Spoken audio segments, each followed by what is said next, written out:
ధ్యాన మాతృత్వం రచన సేకరణ సి దేవి సూర్య. ధ్యాన మాతృత్వంలో మనము దివ్య మాతృత్వము, గర్భంలోని శిశువుతో మాట్లాడడము, ప్రసవం, పిల్లల పెంపకం, ప్రేమ, గౌరవం, స్వేచ్ఛ ఇలా చాలా చదువుకున్నాము. శరీర వికాసము, మానసిక వికాసము, భావ వికాసం, బుద్ధి వికాసం, ఆధ్యాత్మిక వికాసం ఇవన్నీ కూడా మనము చెప్పుకోవడం జరిగింది. అంతేకాకుండా పిల్లల్లో మనము ఏ విధంగా వాళ్ళకిష్టమైనది చేయకపోతే ఎలా ఉంటారు వాళ్ళు? ఏ విధంగా ఫీలవుతారు? అది గూడా మనము చెప్పుకున్నాము. అంటే ఎవరైనా సరే చూడండి ఇప్పుడు పిల్లలు అంటే శూన్య భావన అనేది అంటే వారికి చాలా ఇష్టమైనది ఒకటుంటుంది. కానీ తల్లిదండ్రుల ఇష్టం వారిపై రుద్దపడడం వల్ల వారు బలవంతంగా మరొక దాన్ని ఎంచుకోవాల్సి వస్తుంది. ఇప్పుడు ప్రేమించిన అమ్మాయిని చేసుకోవాలి అనుకుంటారు. కానీ తల్లిదండ్రులకు ఇష్టం ఉండదు. వేరే అమ్మాయిని చేసుకోవాల్సుంటుంది. ఇలాంటి అంటే ఒకరిని ఎంతో ప్రాణంగా ప్రేమించి తల్లిదండ్రుల బలవంతం వేరొకరిని పెళ్లి చేసుకోవడం ఇలాంటివి చాలా కావచ్చు. ఏమైనా కావచ్చు. కాబట్టి వారికి న్యాయం చేయలేదు. అందువల్ల ఏర్పడినటువంటిది శూన్యం.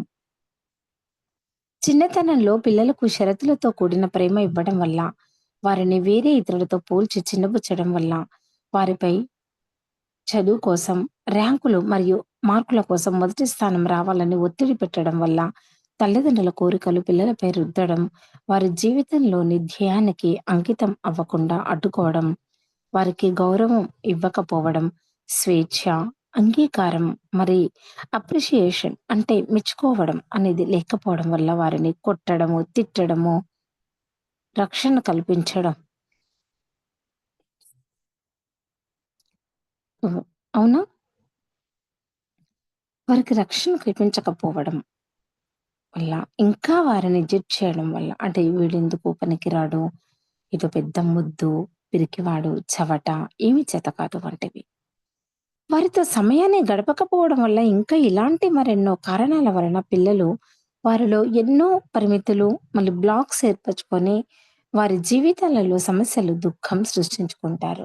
ఇదంతా మనము జరిగినటువంటి గత తరగతిలో కూడా చెప్పుకున్నాము. కానీ ఇదంతా నిజమే కదా! ఇప్పట్లో చదువు అనేది ఒక స్టేటస్‌కి సంబంధించినట్టుగా అయిపోయింది. వారిలో ఏంటంటే లేకపోయినా ఆస్తులమ్మి కూడా పిల్లల్ని చదివిస్తున్నారు.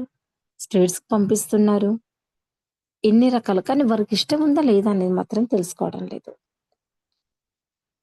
ఇవన్నీ తగ్గాలి అంటే తల్లిదండ్రులు ధ్యానులై ఉండి ఆత్మజ్ఞానం పొంది పిల్లలకు సరైన ఆధ్యాత్మికపరమైన పెంపకాన్ని అందిస్తే వారు గత జన్మ కర్మలు సైతం తొలగిపోయి అత్యున్నతమైన వ్యక్తులుగా, ఉన్నతమైన మానవులుగా, దుఃఖరహితులైన భువిని దివిగా మారుస్తారు.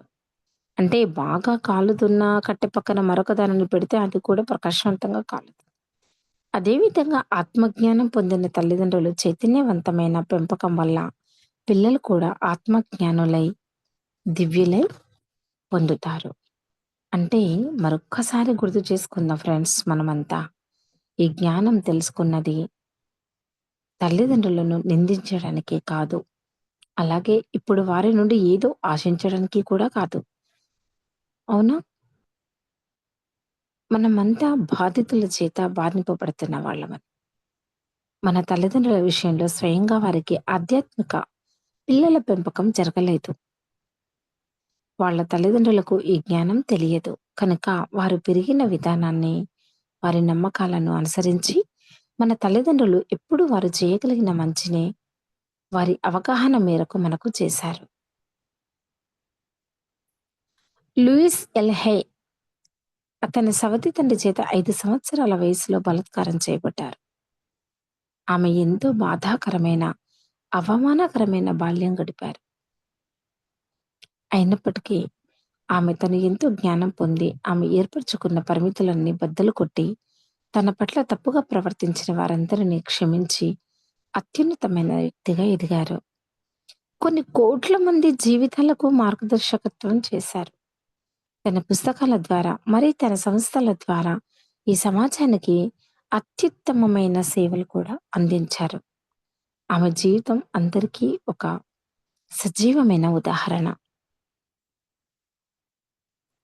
మనం ఏ పరిస్థితులలో ఉన్నా, మన గతం ఏదైనా ఈ వర్తమాన క్షణంలో ఇరుకతో అంటే తెలుసుకొని, జ్ఞానంతో మీ జీవితాలను ఏర్పరచుకొని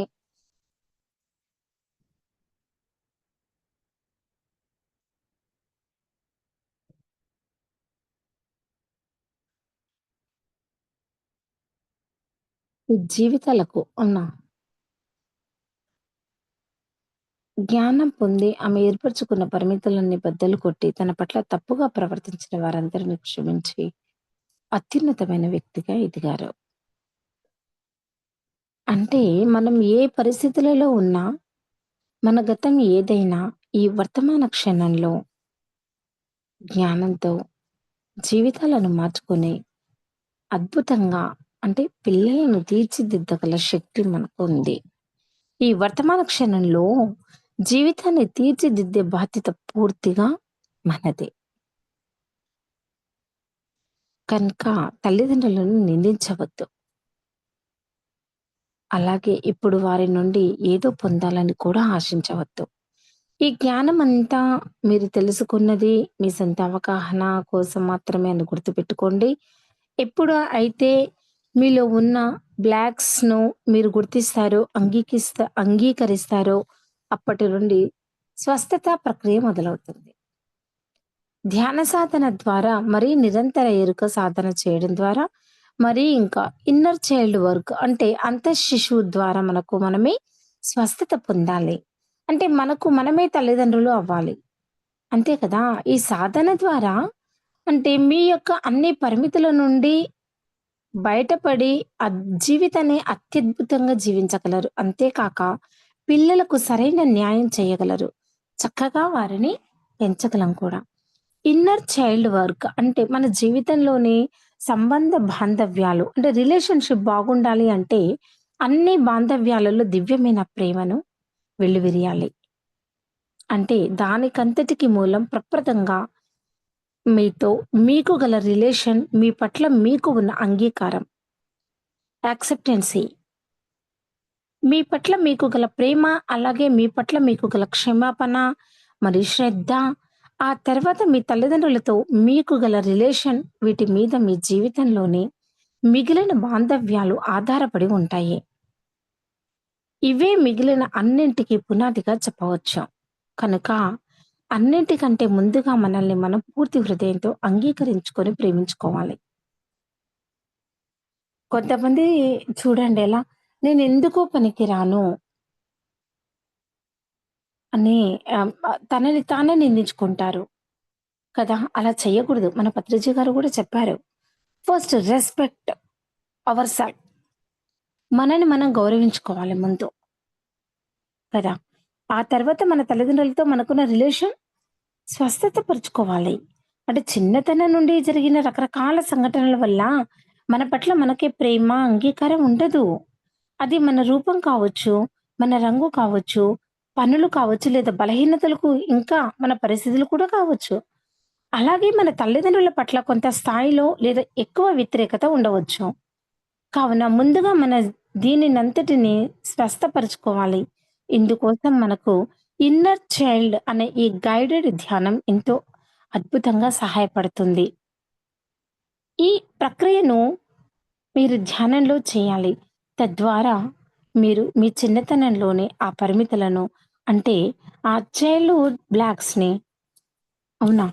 పరిణామం చెందించుకొని మీ నమ్మకాలను, మీ ఆలోచన సరళిలను చక్కగా మార్చుకోగలరు. ధ్యాన విధానం మీరు ఎటువంటి ఆటంకం లేకుండా కూర్చునే సరైన ప్రదేశాన్ని, సమయాన్ని ఎంచుకోవాలి. మీ చేతి వేళ్ళలో వేళ్ళు ఉంచి పాదాలను క్రాస్ చేసి స్థిర సుఖ ఆసనంలో కూర్చొని మీ ధ్యాసను సహజ సిద్ధమైన శ్వాసపై ఉంచాలి. మీ శరీరాన్నంతా చక్కగా తేలికగా గాఢమైన రిలాక్సింగ్ అంటే విశ్రాంతి స్థితికి తీసుకొని వెళ్ళాలి. మరియు మీ ఆలోచనలు లేని ఒక ప్రశాంతమైన స్థితికి చేరుకున్న తర్వాత మీ ముందు మిమ్మల్ని మీరు 6 లేదా 5 సంవత్సరాల చిన్న బిడ్డగా, పాప లేదా బాబుగా ఊహించండి. చిన్న బిడ్డ అందమైన బిడ్డ. షరతులు లేని ప్రేమ మరి అంగీకారం కోసం ఎంతో ఆత్రంగా ఎదురు చూస్తూ అవునా? ఎదురు చూస్తున్న ఒక చిన్న బిడ్డగా మీరు ఉన్నారు. తనకు కావలసినది ఎక్కడో దొరుకుతుందో, ఎలా పొందాలో తెలియక వెదురుగా చూస్తున్న ఒక చిన్న బిడ్డగా మిమ్మల్ని మీరు చూసుకోవాలి. ఇప్పుడు మీ చేతులు చాచి ఆ బిడ్డను హత్తుకోండి. మీ కౌగిలిలో ఆ బిడ్డ ఎంతో హాయిగా పొందుతుంది.